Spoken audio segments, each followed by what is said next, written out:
Yeah, so Azimio is from the word asma, is like an intention or aim to reach somewhere.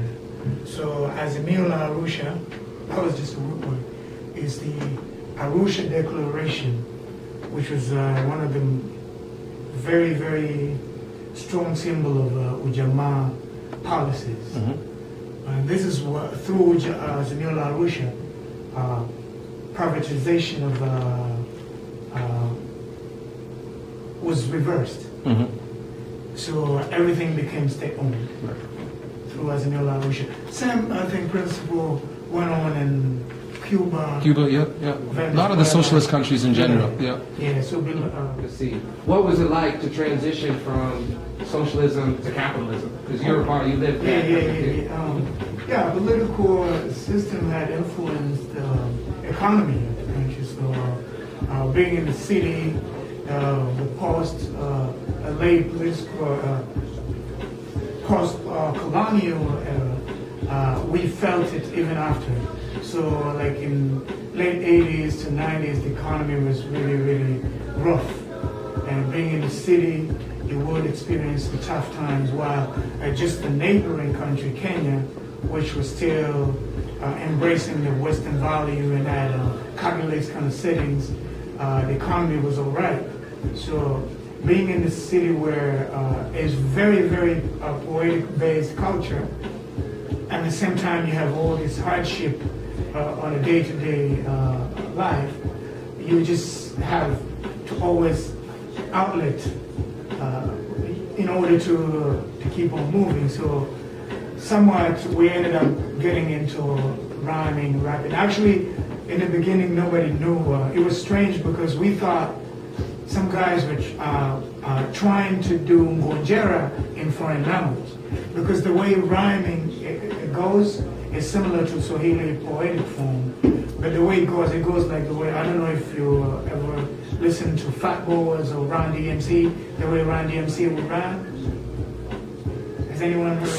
I don't know. A little bit, maybe. It's all good, it's all good. All right, so it flows just like that. It's Ngunjera, that's it's an ancient Swahili reciting form. So when we first heard these songs, it was like, wow, this is interesting. These guys are trying to do Ngunjera in a different language. That's the first impression.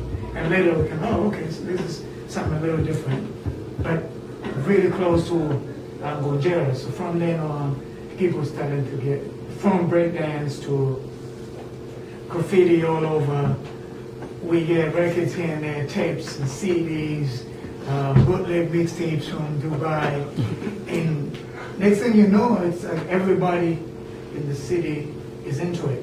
But there were specific crews who took it more in depth. And because of that, we were doing a few events, and nobody really did it for commercial reasons. It was just, it felt good. It was part of the order of the day. It was a cool thing. And if you do it good, you get props. You know, like people in your area, you'll be a hero of the neighborhood. And sometimes, like myself, I wasn't planning to really get on like any level beyond my hood. It would just be on the corner. We would just do rhyming here and there, you know. But I know sometimes people will come and taste you, and you know, take them out, and people say, "Yo, man, you're good." And we'll go to they used to have a thing called beach parties and picnics. You go to the beach where college students and high school students have the events, and this is where people will be like the most coolest people, are people who can grab the mic and rhyme. And I had the skills. People have skills. My friends like, "Why don't you grab the mic?" It's not any better than you. You're all right. And I say, "Hey, you think so?" Right. So even after that, right? And in the beginning it was about 15 people. And the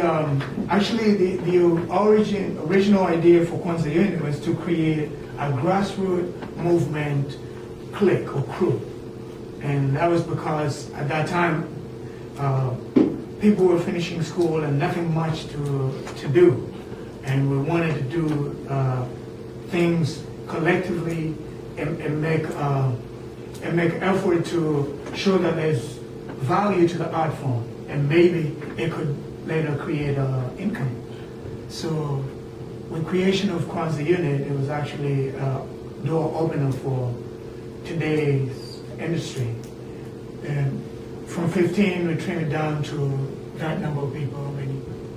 6? 6 there, with 7, 6, some passed away. Rest in peace to D-Rock, rest in peace. Yeah. D-Rock passed away. Another guy who's not here now passed away.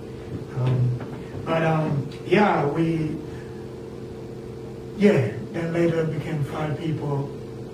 Some are in UK, some are, they should do it. He was like amazing. Tongue twister, Swahili, he was amazing. The one in black, white shirt, Fresh G. So Easy B, D-Rock, Zavara, I was known as Rhyme Son on the stage, son of Rhyme, and Fresh G and White Thing. He was pursuing medical, the one at last. And he was bad, freestyle, good writer. Everybody had their own skills. So formation of Kwanza Unit was the door opener, as I said, and it was beyond music. It was a collective youth or grassroots or movement group, which later laid the foundation for trade. Right. And then just recently, you do a lot of production, and as well as you still do some rhyming now and again, right? And you're coming out with this track called Saka Pesa. So I want to play a little bit of that, and you can explain the idea and concept behind this.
The song is called Saka Pesa, which literally means make money, get money.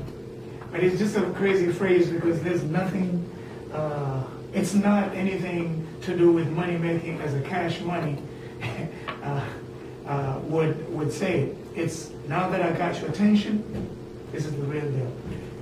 It's a reflection of a failure, economic failure and policies, and the fact that I'm calling out the youth and the people in Africa to stand up and do things for their own benefit, because the system is failing the people, and it's only you to stand up and not waiting for government policies or international support, whatever. That's all useless.